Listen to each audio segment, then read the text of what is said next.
ବେଦ କହେ ଯେ ଜୀବନକୁ ତୁମେ ପୂର୍ଣ୍ଣାଙ୍ଗ କର। ଫଳରେ ତୁମେ କୁଚ ବ୍ରହ୍ମ, ତୁମେ ଜୀବାତ୍ମା, ତୁମେ ପରମାତ୍ମା। ତୁମ ଜୀବନ ଯେତେବେଳେ ପୂର୍ଣ୍ଣ ବୋଲି ସେ ମନ କରିବ, ତୁମେ ଏଇ ସଂସାରକୁ ପୁଣି ଆଉ ଥରେ ଆସିବ ନାହିଁ।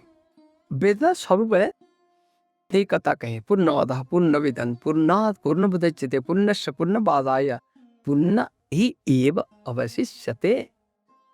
ତେଣୁ ଯାହା ରହୁଛି ତାହା ପୂର୍ଣ୍ଣ। ତେଣୁ ତୁମେ ସମସ୍ତେ ପୂର୍ଣ୍ଣ। ଜୀବ ହେଉଛି ବ୍ରହ୍ମ, ସେ ପୂର୍ଣ୍ଣ। କିନ୍ତୁ ସେ ପୂର୍ଣ୍ଣତ୍ୱର ଅନୁଭବ କାହିଁ କରିପାରୁନାହିଁ?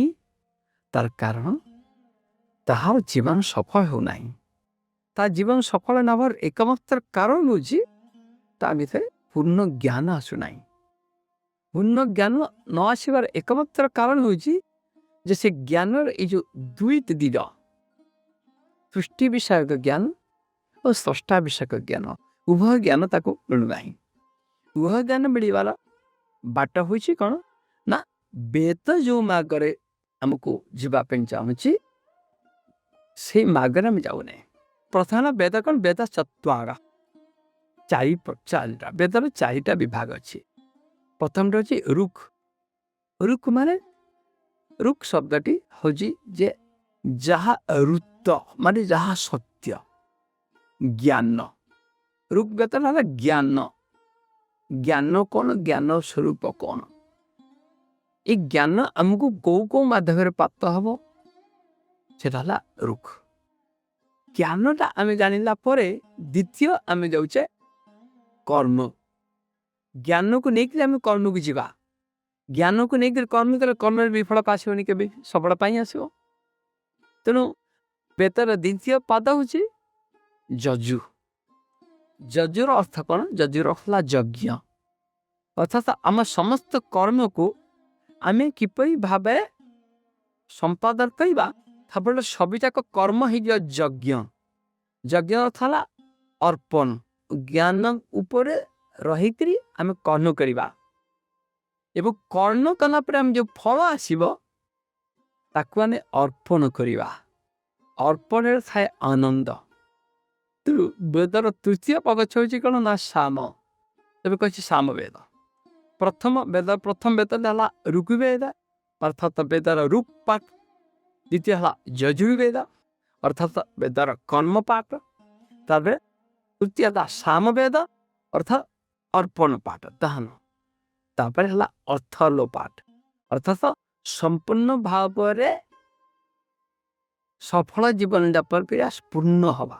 ଆମେ ସେଇଭଳି ଭାବରେ ସାଧାରଣ ମଣିଷ ବୁଝିପାରିଲା ଭାବରେ ଆମେ ଏଇ ଅଷ୍ଟାଦଶ ବିଦ୍ୟାକୁ ପ୍ରଦାନ କରିବା। ପ୍ରଦାନ କରିବା କଥା ମୁଁ କହୁଛି, ମୁଁ ଦାନ କରିବା କଥା କହୁନାହିଁ। କାରଣ ମୁଁ ପାଇଛି, ଯାହା ପାଇଛି ସେଥିରୁ ଟିକେ ମୁଁ ଦେଇପାରିବି। ମୁଁ ମାଲିକ ନୁହେଁ କି ମୁଁ ଦାନ କରିପାରିବି। ମାଲିକ ତାଉଛନ୍ତି ସେ ଭଗବାନ ଯିଏ ମୋତେ କୃପା କର୍ମଶୈଳୀ ମୋତେ ଏଟାକୁ ଦେଇଛନ୍ତି। ମୋତେ ଯେଉଁ ଟିକେ ଦେଇଛନ୍ତି ସେଥିରେ ମୋର ଜୀବନ ଏତେ ସଫଳ ହେଇଯାଇଛି, ଏତେ ପୂର୍ଣ୍ଣ ଦିଯାଇଛି ଯେ ମୁଁ ଆନନ୍ଦମୟ ଚେତନାରେ ରହୁଛି। ତ ମୁଁ ଆନନ୍ଦକୁ ଅନୁଭବ କରୁଛି। ମୁଁ ସେ ଆନନ୍ଦରୁ ମୁଁ ବି କିଛି ଦେଇଦେବା ପାଇଁ ଚାହୁଁଛି। କାରଣ ମୁଁ ସମସ୍ତଙ୍କ ଭିତରେ ନିଜକୁ ଅନୁଭବ କରୁଛି, ନିଜକୁ ଦେଖୁଛି। ତେଣୁ ମୁଁ କହୁଛି ମୋ ଜୀବନ ଯେମିତି ସଫଳ ହେଇଯାଇଛି, ମୋ ଜୀବନ ଯେମିତି ଆନନ୍ଦମୟ ହେଇଯାଇଛି, ପୂର୍ଣ୍ଣାନ୍ନ ହେଇଯାଇଛି। ଫଳରେ ମୋତେ ଆଉ ମୃତ୍ୟୁର ଭୟ ନାହିଁ, ମୋତେ ଆଉ ଓତ ଯନ୍ତ୍ରଣାର ଭୟ ନାହିଁ, ମୋତେ ବାର୍ଦ୍ଧକ୍ୟର ଭୟ ନାହିଁ, ମୋତେ ନିନ୍ଦା ଅପବାଦର ଭୟ ନାହିଁ। ମୋର ପ୍ରଶଂସା ପଛରେ ଦୌଡ଼ିବାର ନାହିଁ, ଅର୍ଥ ପଛରେ ଦୌଡ଼ିବାର ନାହିଁ, କ୍ଷମତା ପଛରେ ଦୌଡ଼ିବାର ନାହିଁ। ଏଇ ଯେଉଁ ମୋ ଭିତରେ ପରିପୂର୍ଣ୍ଣତା ଆସିଛି, ଯଦି ଏଇ ପରିପୂର୍ଣ୍ଣତା ଆଉ ହଜାର ହଜାର ମଣିଷଙ୍କ ଭିତରେ ଆସିଯାଆନ୍ତା, ତାହେଲେ ସମାଜ କେତେ ଆନନ୍ଦମୟ ହେଇଯାନ୍ତା। ଯେତେ ବେଶୀ ଆମେ ଏଇ ଜ୍ଞାନ ଲାଭ କରିବା, ବେଦ ଆମେ ଭିତରେ ପ୍ରବେଶ କରିବ। ଅର୍ଥାତ୍ ବେଦ ହେଲା ଜ୍ଞାନ। ଏ ଜ୍ଞାନ ହେଉଛନ୍ତି ଭଗବାନ। ଜ୍ଞାନ ହିଁ ଭଗବାନ, ପ୍ରେମ ହିଁ ଭଗବାନ, ସତ୍ୟ ହିଁ ଭଗବାନ। ଜ୍ଞାନ, ପ୍ରେମ ଓ ସତ୍ୟ ତିନିଟାକୁ ମିଶେଇ ବେଲେ ଗୋଟିଏ ଶବ୍ଦରେ ଆମେ କହିବା ସେଟା ହେଉଛି ବେଦ। ତେଣୁ ବେଦ ଯେତେବେଳେ ଆମ ଭିତରେ ପ୍ରବେଶ କରିବ, ଆମ ଜୀବନ ଧର୍ମର ଭିତ୍ତିଭୂମିରେ ଠିଆ ହେଇଯିବ। ଆଉ ଧର୍ମର ଭିତ୍ତିଭୂମିରେ ଠିଆ ହେଇଗଲେ ଆମ ଭିତରେ ଅର୍ଥ ଉପାର୍ଜନ ପାଇଁ କ୍ଷମତା ବଢ଼ିଯିବ। କାରଣ ଧର୍ମ ଆମକୁ ଅର୍ଥ ଆଡ଼କୁ ନେଇଯାଏ। ଅର୍ଥ ଦ୍ୱାରା ଆମେ ଆମର ପୂର୍ବଜନ୍ମର ସଞ୍ଚିତ ପ୍ରାରବ୍ଧ ଅନୁସାରେ ଆମର ଯେଉଁ ଇଚ୍ଛା ସୃଷ୍ଟି ହେଉଛି ବା ଏଇ ଜନ୍ମର ଇନ୍ଦ୍ରିୟ ମାନଙ୍କର ପ୍ରଚୋଦନାରୁ ଆମ ଭିତରେ ବିଷୟ ଲୋଭର ଯେଉଁ ଇଚ୍ଛା ସୃଷ୍ଟି ହେଉଛି, ଇଏ ସବୁ ଇଚ୍ଛା ସହଜରେ ପୂରଣ ହେଇପାରିବ। ଆମକୁ ବହୁତ ପରିଶ୍ରମ କରିବାକୁ ପଡ଼ିବ ନାହିଁ, ଆମେ ସ୍ୱୟଂ ସମ୍ପୂର୍ଣ୍ଣ ହେଇଯିବା। ତେଣୁ ଯେତେ ଯେତେ କାମ ନ ପୂରଣ ହେଇସାରୁଥିବ ସେତେ ସେତେ ଆମ ଭିତରେ ଏ ସଂସାରର ଜାବୁଡ଼ି ଧରିବାର ଇଚ୍ଛା ସେତେ କମି କମିଯିବ। ଆମେ ମୋକ୍ଷ ଆଡ଼କୁ ଆଗେଇ ଯିବା, ଅର୍ଥାତ୍ ଏଇ ଜୀବନରେ ଆମେ ଇଏ ସମସ୍ତରୁ ମୁକ୍ତ ହେଇଯିବା। ଅଜ୍ଞାନରୁ ମୁକ୍ତ ହେଇଯିବା, ଲୋଭରୁ ମୁକ୍ତ ହେଇଯିବା, ମୋହରୁ ମୁକ୍ତ ହେଇଯିବା, ଈର୍ଷା ଅସୂୟାରୁ ମୁକ୍ତ ହେଇଯିବା, ଅପୂର୍ଣ୍ଣତାରୁ ମୁକ୍ତ ହେଇଯିବା।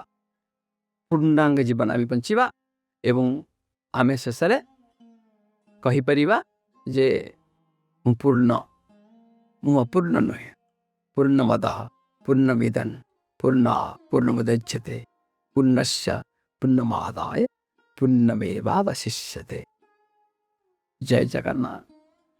ନମୋ ଭଗବତେ ବାସୁଦେବାୟ।